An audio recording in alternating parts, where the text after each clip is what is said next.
fighting for, brothers? We're fighting for a righteous world. 2 Peter 3:13. We're fighting for a world of total righteousness. We're fighting for a world where we're going to be exalted, where we're going to be lauded, where we're going to be praised as the people of the Most High, as the Israelites, as the elect of the nation of Israel. Think about that, man. The elect of the nation of Israel, part of the 144,000. Think about that. Huh? That alone should inspire you. There's even a song, man, oh, when the saints come marching in. We're those saints that's going to come marching in. Oh, I want to be in that number. We're in that number. We believe that according to faith. Come on, brothers. Blessed are the poor in spirit, for theirs is the kingdom of heaven. Blessed are they that mourn, for they shall be comforted. Blessed are the meek, for they shall inherit the earth. Blessed are they which do hunger and thirst after righteousness, for they shall be filled. Blessed are the merciful, for they shall obtain mercy. Blessed are the pure in heart, for they shall see God. Blessed are the peacemakers, for they shall be called the children of God. Blessed are they which are persecuted for righteousness' sake, for theirs is the kingdom of heaven.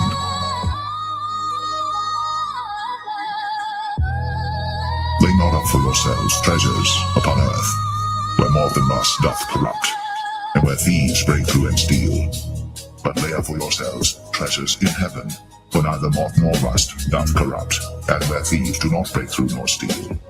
For where your treasure is, there will your heart be also.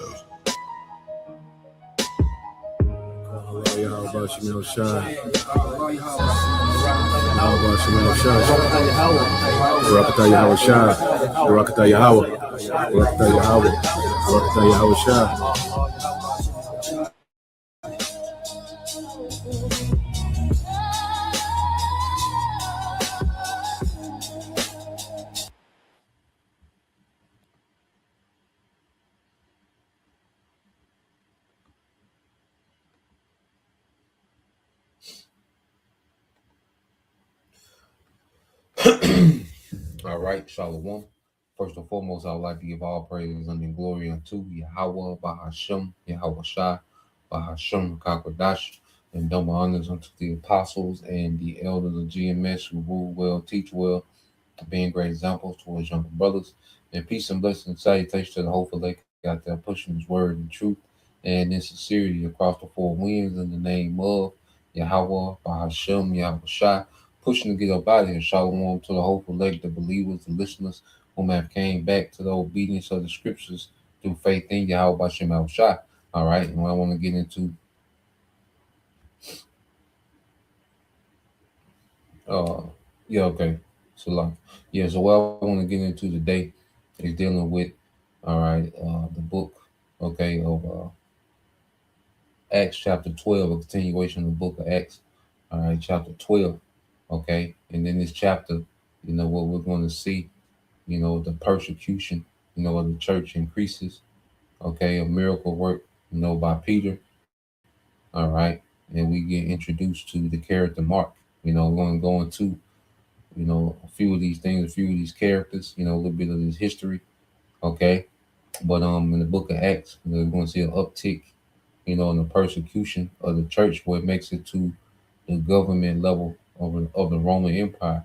All right, because dealing with this guy Herod, we fully understand, that he's a client king, okay, for the Roman Empire. It's pretty much he's a puppet. He answers to, the Roman government. Okay, so the fact that we're going to start seeing, these different political figures involved in persecuting the church lets you know, all right, that the persecution of the church has made its way to the government level, and was we coming to a time to where it's gonna go beyond, scoffers and simple niggas, making TikToks, talking about how they don't like the Hebrew Israelites or the nigger woman, why I left, Hebrew, Hebrew Israelism or whatever. It's gonna go beyond that. To the point. All right. These governments, okay, are going to start, passing decrees and making moves on the church. Okay, and it's gonna come a time where a standard gonna be lifted against these devils. As we're gonna see, the Lord intervenes. All right, dealing with the Apostle Peter. Now, when you go here, this is the book of Acts chapter 12, verse 1.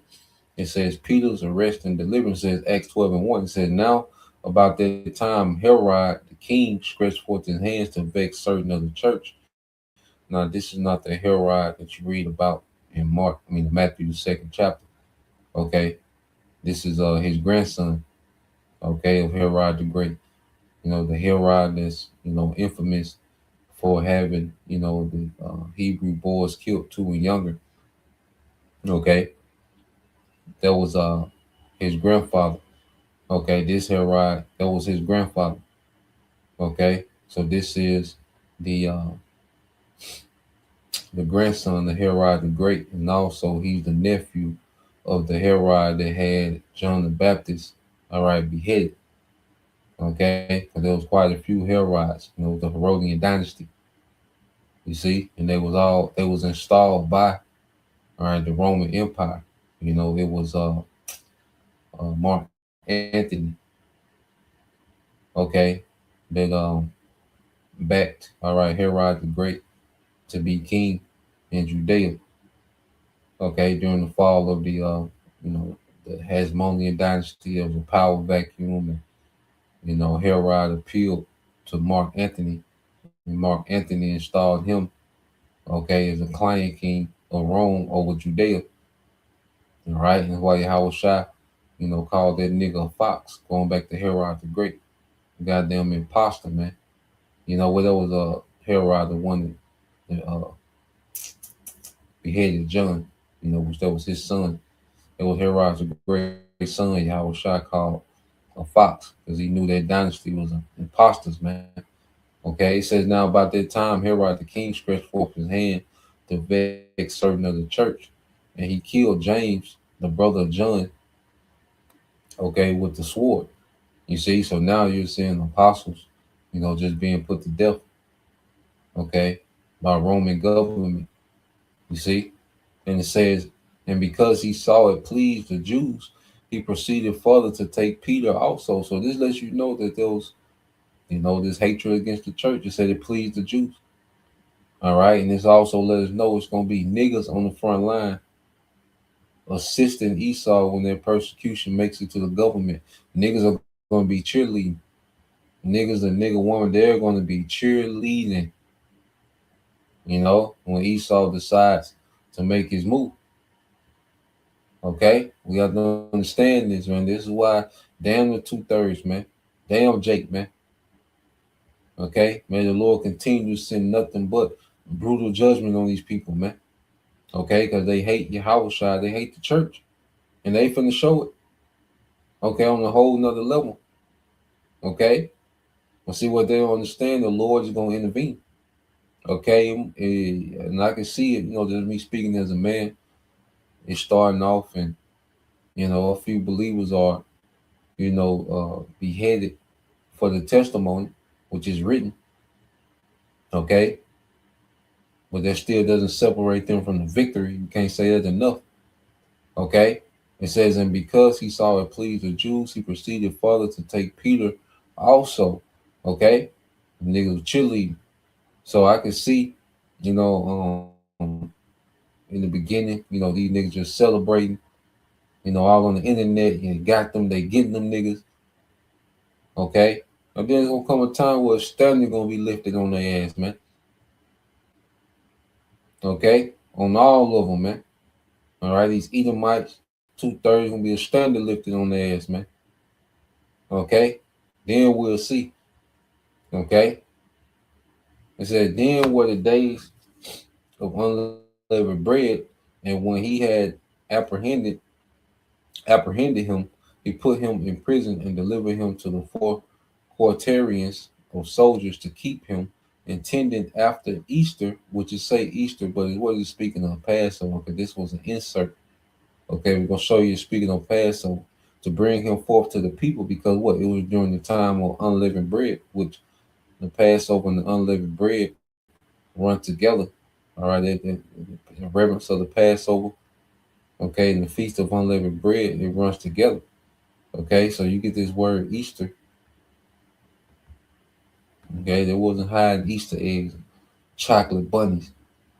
Okay, so you go into their Greek word, it's Pascha. Strong's G 3957. Pascha. Pascha. All right, and it lets you know even in the Greek. Okay, it said the Paschal sacrifice, which was accustomed to be offered for the people's deliverance. All right, of old from Egypt. Okay, it has nothing to do, okay, with this pagan tradition that Christians celebrate today. Okay, that was dealing with the deliverance. Okay, and the Passover we keep now deals with the Paschal lamb, which was Yahweh Shai. He was the Passover lamb. Okay, the lamb the Israelites were accustomed to slay and eat 14 days a month on this sun, which Yahweh Shai fulfilled that for Israel. Okay, and you go here, get the Hebrew origin. All right, which is Pesach. Okay, you get the Hebrew origin, which is Pesach, and it says um, Passover, sacrifice of Passover, festival of Passover. Okay, and it says, i.e., of exemption. You know, we was exempt from judgment, and through Yahweh, the blood of Yahweh Shai, we're going to be exempt. You know, for this Passover. All right, when Yahweh Shai passes over the earth in those chariots, man. You know, handing out judgment. Okay, may we be covered. You know, may that blood be on the doorposts of our minds. Okay, and we're passed over and delivered. You see? So let's go back. That has nothing to do, okay, with the Easter, this pagan, all right, custom, okay, of modern Christianity, man. Okay. Matter of fact, let's pull this up real quick. So let's pull this up real quick. Just to put this in the chat. All right. So when you go to it, because you go to the other translations, okay, as you went into it, said what the original text says. The Greek word in Acts 12:4, Pascha, we just went into, always means Passover. In the Septuagint Greek, Old Testament, the New Testament, all right, Israelite and early Christian usage. Early other occurrence of Pascha, I said every other occurrence of Pascha in the New Testament is translated Passover, including everywhere else in Acts. Okay, so this Easter was added, you know, during the time of King James. Okay, which was a clerical error. All right, should have been Passover.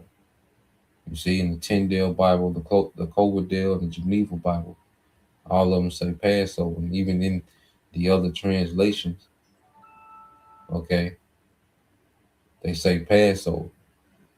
All right, but the Christians see Easter and think, you know, that they're justified in that pagan holiday, which Easter goes back to Ashtoreth. All right, which ultimately is a goddess, okay, of fertility. Okay, going back to the heathen, man. Okay, even let's go here. Um, let's go here real quick, because even when you go here, this goddess, was even mentioned, all right, during the time of Judges, during the time of King Solomon, all right, Ashtaroth, okay, and this was very displeasing to Yahweh Bashim Shah, okay, when you go into 1 Kings 11.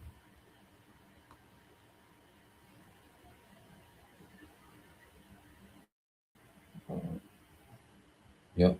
So this 1 Kings 11 and 1, it says, but King Solomon loved many strange women together with the daughter of Pharaoh, women of the Moabites, Ammonites, Edomites, Zidonians, and Hittites, of the nations concerning which the Lord sent to the children of Israel. You should not go unto them, neither shall they come unto you, for surely they will turn away your hearts after their gods. And that's when the sin came in, is when the heart of King Solomon turned after their gods. It wasn't dealing with the women, you know. In general, it was when they turned his mind towards their gods. Okay, and that's what the Lord didn't want. That's when it became sin, and then the heathen. All right, let's go here. You wasn't supposed to marry, a heathen woman as you would marry the Israelite woman. The heathen woman was supposed to be, all right, a lesser wife, concubine, which is a lesser wife. Okay, you didn't join houses. Okay, with the heathen women. Okay, she would just become, all right, a lesser wife, and you had no dealings. Okay, when it came to her house, the gods of her people. Okay, the customs of her people. Okay, she was supposed to be a lesser wife and fully converted to what you was on as an Israelite man. Okay, and it says that he had 700 wives, princes, and 300 concubines, and his wives turned away his heart. For it came to pass when Solomon was old, and his wife turned away his heart after other gods, and his heart was not perfect with the Lord Yahweh Bashim Shah, his power, as was the heart of David, okay, his father. For Solomon went after Ashtaroth, the goddess of the Zidonians, and Milcom, the abomination of the Ammonites. Okay, so even you go Ashtaroth, which Easter, okay, it goes back to like the Ashtar. Okay, and you go into that. Let's see if you pull it up. You go into the deity.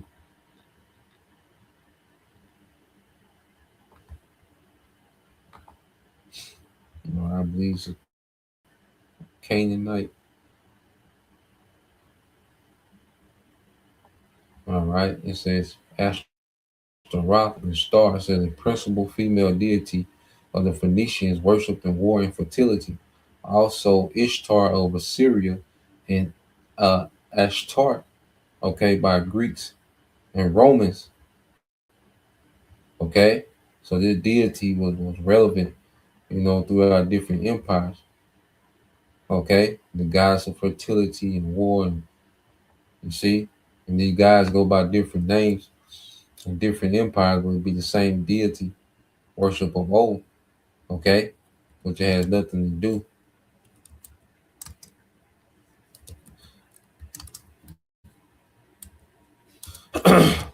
with the Passover, with the Pesach. Okay,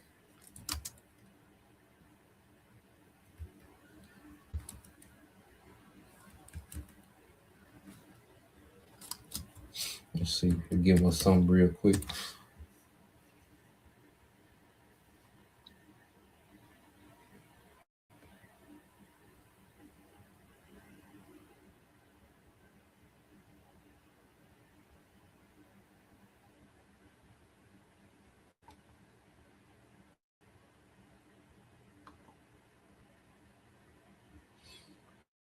All right. So when you go here, let's see. Give us some.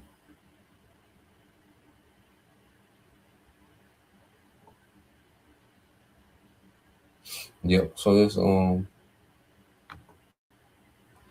let's just go right here real quick. Just a quick Google.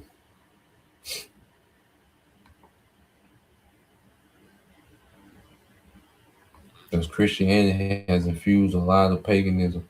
You know, that goes back to that nigga Constantine, all right, who was a pagan emperor, you know, but he played, you know, as if he was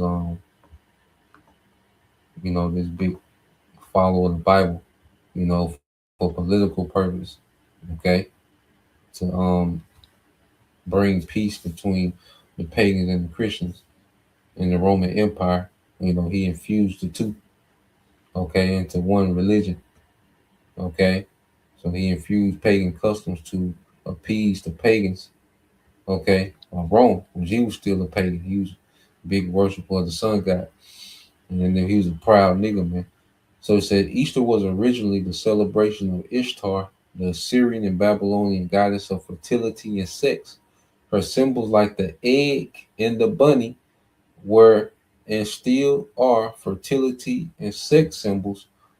Or did you actually think eggs and bunny had anything to do with the resurrection?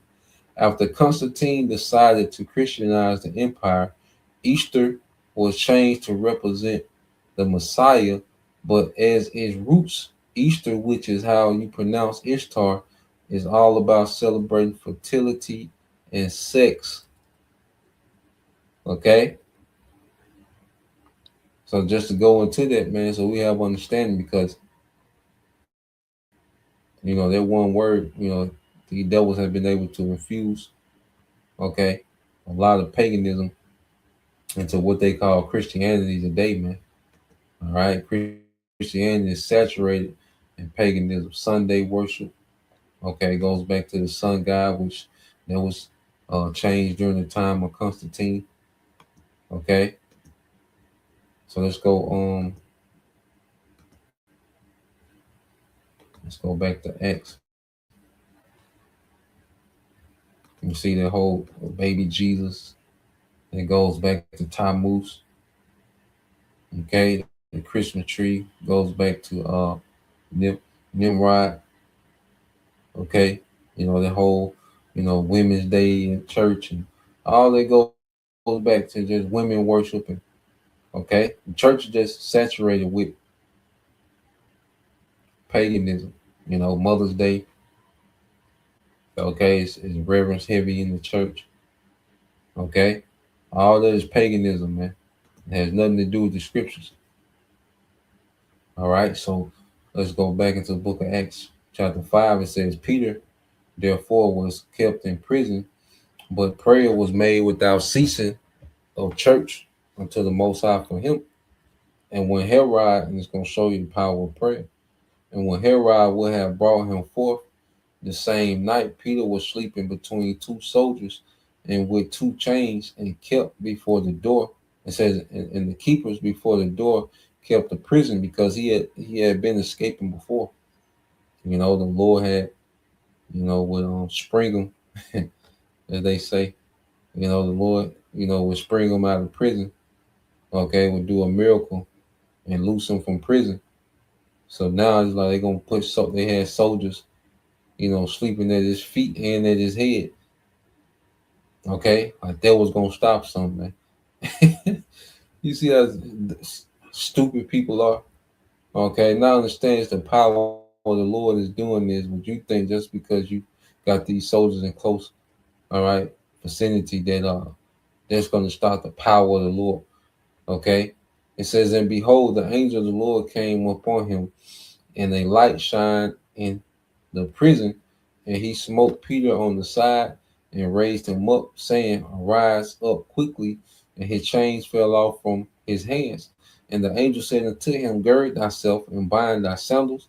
And so he did. And he said unto him, cast thy garment about thee and follow me. And he went out and followed him, and wished not that it was true, right, which was done by the angel, but though it says, but thought he saw a vision. So Peter, he's thinking that this not even real. You know, he's thinking that he's just seeing a vision.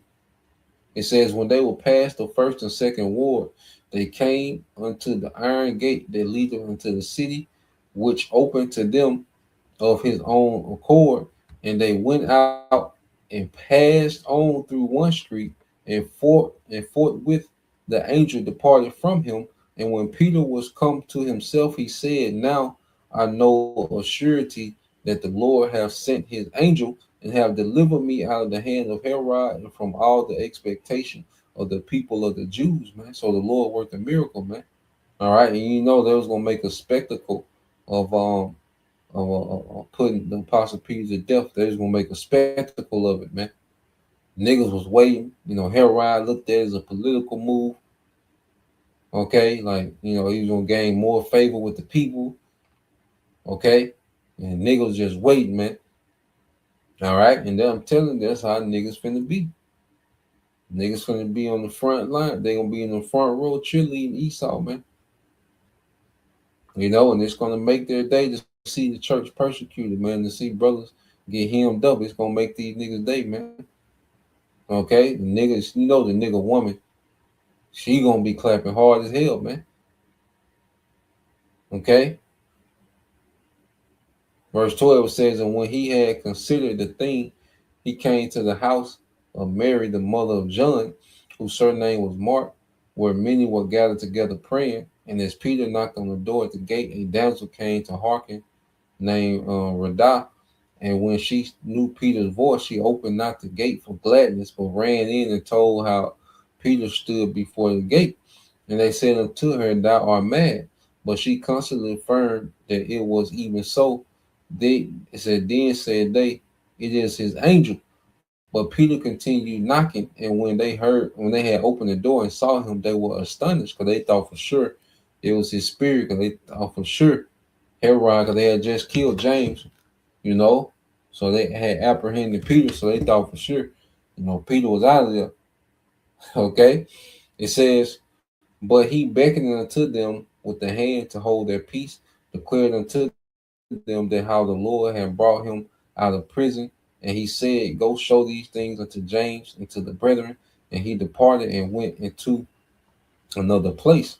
Now, as soon as it was day, there was no small stir among the soldiers what was become of Peter. And Herod had sought for him and found him not. He examined the keepers and commanded that they should be put to death. And he went down from Judea to Caesarea and there abode. So what I want to get into real quick.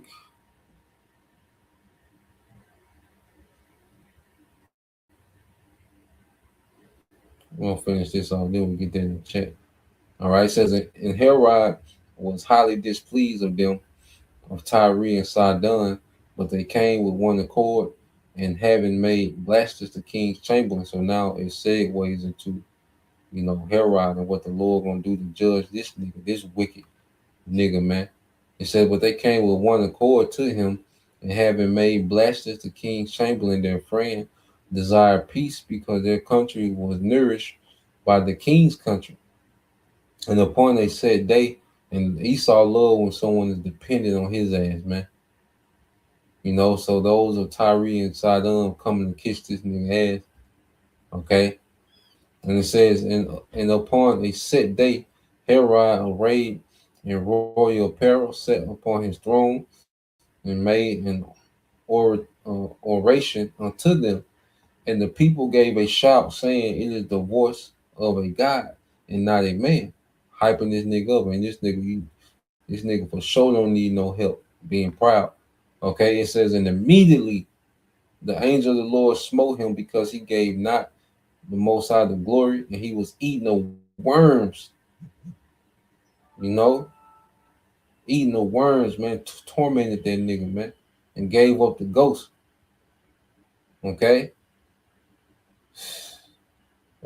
dishonorable death, man.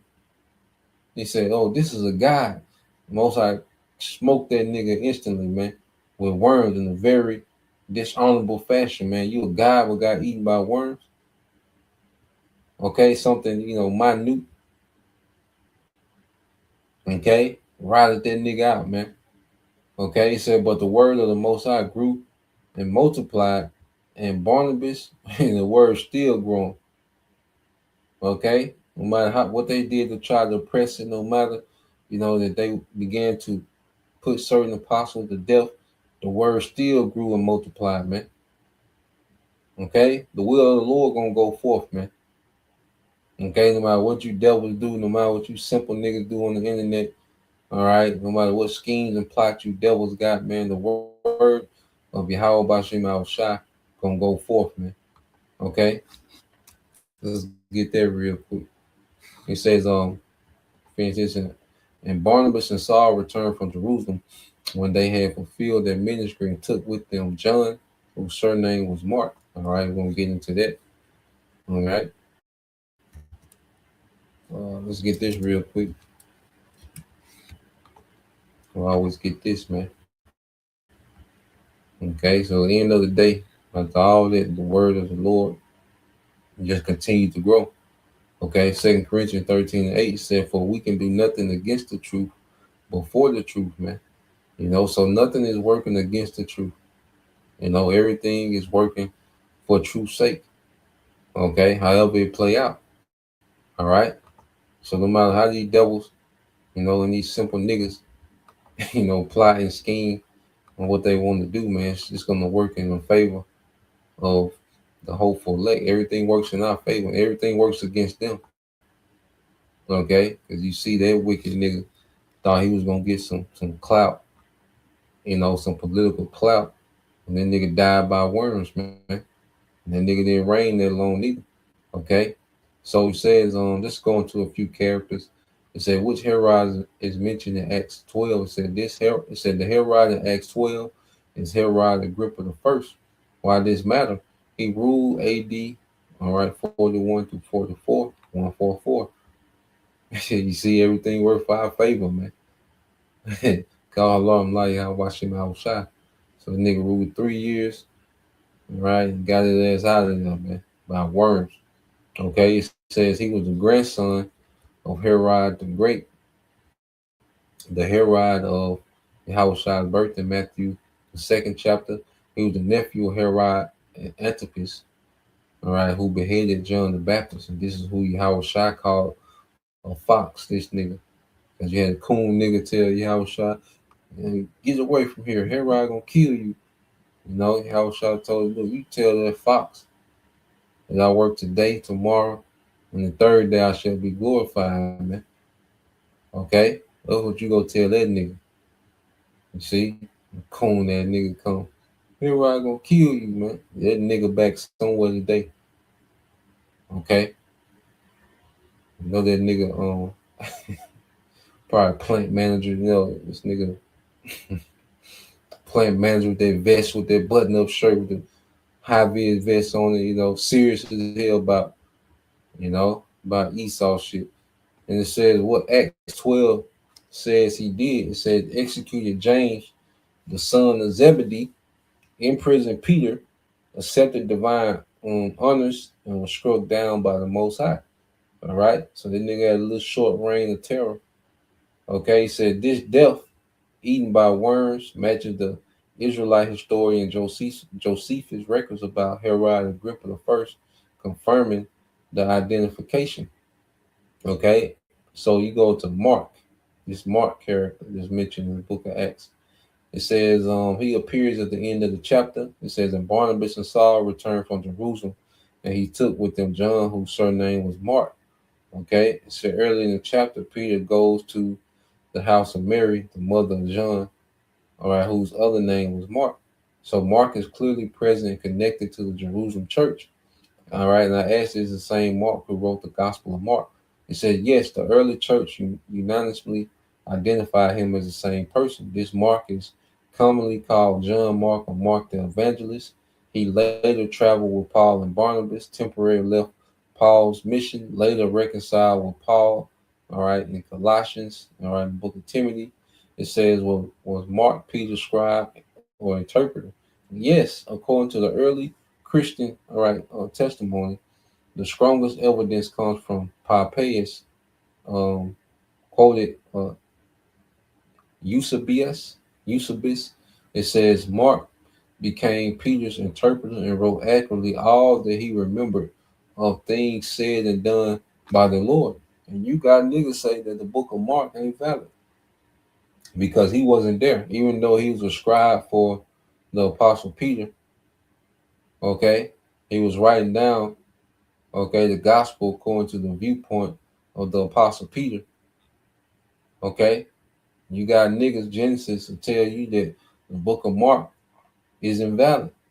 Okay, it says supporting biblical evidence. Peter refers to Mark affectionately as my son. Okay, Acts 12 shows Peter going directly to Mark's family home, suggesting a close relationship. Mark's gospel reflects Peter, eyewitnesses' perspective, vivid details, emphasis on Peter. All right. So it says summary. Mark wrote his gospel based on Peter's preaching and recollections, functioning as his interpreter scribe rather than an eyewitness himself. Okay? So it said Mark's gospel reflects Peter's eyewitness perspective, vivid details, emphasis, okay, on Peter. You see? You have a nigga say, oh, Mark wasn't there, you know? So simple ass up, man. Okay? So that's the point. Just want to get into that, the book of Acts chapter 12. Lord will, you brothers. All right, and you sisters were edified once again to give all praise and glory unto Yahweh, by Hashem Yahushua, by Hashem Kakadash, and double honors unto the apostles and the elder GMS, who rule well, teach well, being great examples to his younger brothers, and peace and blessings salutations to the hopeful Shalom.